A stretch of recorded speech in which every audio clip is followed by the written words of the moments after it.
So I got many great suggestions from friends that took the time to look at my video, and I've tried to incorporate several of them in my proposed route. Some of them were simply too far away to be included, even though I like the idea. So what I thought I'd do today is walk you through the various tools that I'm trying to use to plan the route. The most useful tool I have used in planning my trip is simply Google Maps.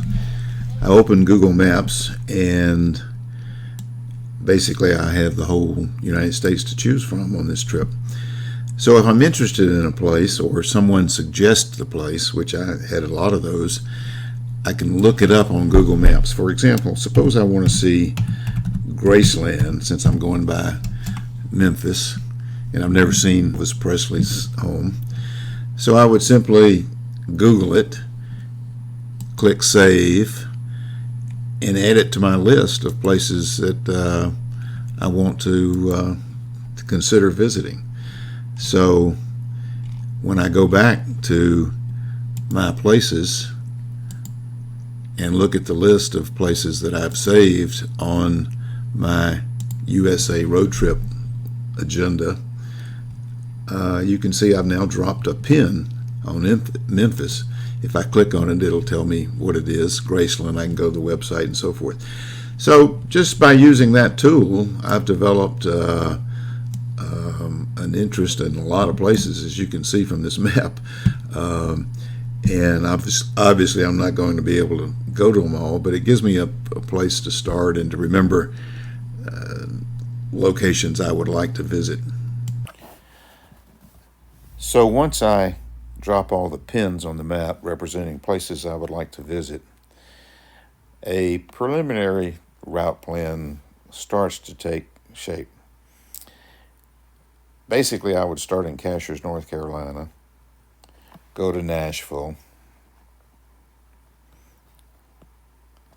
something like this, Branson, Missouri, Fayetteville, Arkansas, Oklahoma City, across to Amarillo, Albuquerque, Sedona, Arizona, a little side trip to the Grand Canyon, over to Las Vegas, and from there up to southeast Utah, through Colorado, stops to be defined later, then up to South Dakota, Mount Rushmore, back down through Nebraska, Abilene, Kansas for the Eisenhower Presidential Library, Independence, Missouri for Truman's Library, then back down through Kentucky, and finally home in Cashiers. I've decided to eliminate this big swap up here of Grand Tetons and Yellowstone, even though it's beautiful. I've been there before, I just don't have room to on my schedule to do that. And there are a lot of other pins here that places that have been suggested that I'd like to see, that I'm just going to have to do at a future date. My original plan was to pick up Ann in Santa Fe and go from there over to Sedona and the Grand Canyon, and then she would return to North Carolina from there. But the flight alternatives were just too complicated. So now I'm going to pick her up in Albuquerque, and we're going to go over to the Sedona area for a night or two, and then side trip up to Grand Canyon, and then out to Las Vegas for a couple of days. So that'll be a fun trip. We've arranged for a very nice place to stay in Sedona.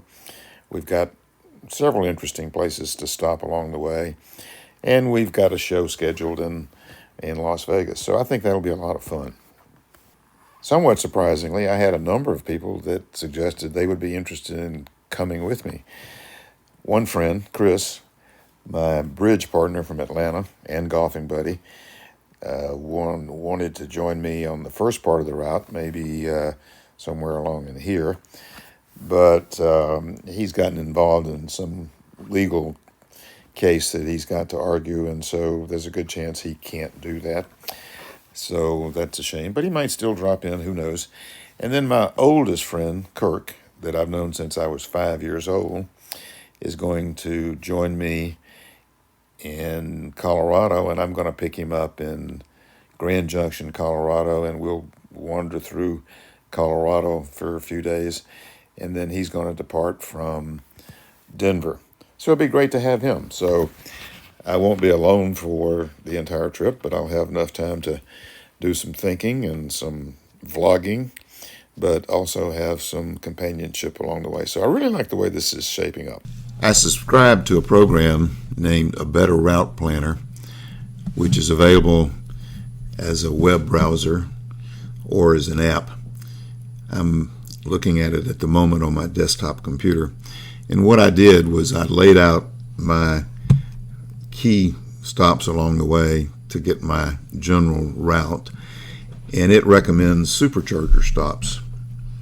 So you can see, for example, my plan is to leave from Cashiers, North Carolina.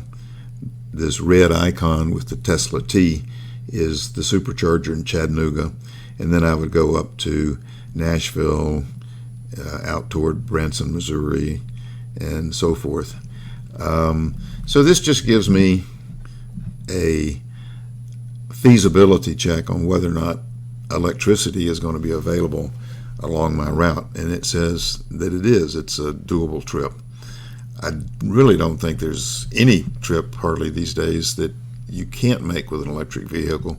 Maybe some areas deep in the mountains of the Rockies, but in general, it's pretty easy to find the next supercharger to move on down the road.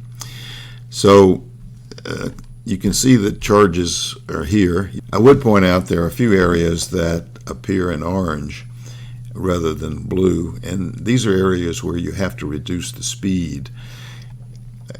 In a vehicle, any vehicle really, the amount of drag is proportional to the square of the speed. So you use a lot more energy when you're doing 80 miles an hour than when you're doing 55 miles an hour. So there are a few places that they recommend a slower speed in order to get to the next supercharger. For example, here's one right here from Amarillo to Tucumcari. I take it back, from Tucumcari, New Mexico to Santa Fe. It says I should hold it to 70 miles an hour, which is certainly feasible. In some cases, there are actually, in fact, there usually are chargers along the way that you can stop at, but it's faster just to skip those chargers and go a little bit slower than to make a charging stop on that particular segment. It also shows the status of the supercharger at this particular time. This is live data, whether it's busy or not busy. And you can see here, I noticed that Holbrook, Arizona, it says at the time I'm doing this, it's very busy, which means there might very well be a wait if I were to arrive right now. And same thing with Flagstaff. So I guess Arizona, the Grand Canyon area, very busy in the summer. But those are the only two I noted that are busy right now. Here's another limitation on speed, which is 75 miles an hour. So you can see that's not much of a restriction, but it does make a difference if you're driving 75 versus 80, particularly uphill in mountainous terrain. So all in all, that looks pretty good. That says the trip is doable. It's a table included that says the specifics of each individual leg. It says I leave in Cashiers, North Carolina, and I would arrive in Chattanooga at 11:20 a.m., where I would charge for 23 minutes and then hit the road for the next stop. And so it's broken down by segment. I haven't got all the stops, just the major points I want to cover. But it says down at the bottom that I will have nearly 6,000 miles on this trip. It'll be longer than that because I haven't got all the destinations in here, and obviously there'll be some stopping and some driving in the local areas. This just assume I got in the car and just drove continuously without a stop. You can program it to show the stops and so forth, but that's more structure than I want. One of the appeals of this trip is that every morning I'm sort of going to decide where I want to go, and I can decide to stop anytime I want or change the route, which I think is going to be very refreshing. Another program I found useful was Tripadvisor, which has been around a long time, but I simply typed in the city that I knew I was going to be visiting and searched for things to do in the area. And so I popped up a lot of things along the way that I'd like to see. For example, the Walmart Museum, the Will Rogers Museum, Cadillac Ranch, Lowell Observatory in Flagstaff. This is supposed to be a very nice gallery in Jackson Hole, the Pony Express Museum, the Albuquerque National Museum of Nuclear Science, and so forth. So this is my last video before I depart on my journey, which I'm scheduled to do on August the 9th, which is the day Ann's girlfriends arrive for a visit to North Carolina. I want to thank all my friends from high school, from college, from graduate school, from Vero Beach, from Cassius, North Carolina, who've been interested in my trip and who have given me some great suggestions of places to stop. I am aware that I'll be missing part of the wonderful summers we have here in North Carolina, but I'm sure it'll be offset by some great experiences in other cities. You might be interested in knowing that I'm standing at about 3,500 feet above sea level. The mountain with the rock face in the background is a bit over 4,400, which is several hundred feet higher than the tallest mountain in Vermont. Many of my New England friends are surprised that the tallest mountain east of the Mississippi is Mount Mitchell in North Carolina, which is about 400 feet higher than Mount Washington, which is always their first guess. That's the reason that we have relatively cool weather here. So I plan to leave on my trip in about 2 weeks. I'm planning to do a daily vlog, although I'm sure I won't be able to do it every day, if for no other reason than the lack of availability of high-speed internet to upload it. So I'm looking forward to taking this trip, and I'm in the process of accumulating the stuff that I think I'm going to need. I've got a big box in my bedroom where I keep tossing things into it. And one of the advantages of taking a car is that you don't have to be confined to 1 or 2 suitcases. So I'm sure I'll have all kinds of little loose ends, including a portable coffee maker and other things that occur to me to take with me on my journey. In preparing for this trip, I reread John Steinbeck's novel, Travels with Charlie, and he said in that book that a journey is like a person, no two are alike. And I'm sure this is very different from the trip that you would elect to take.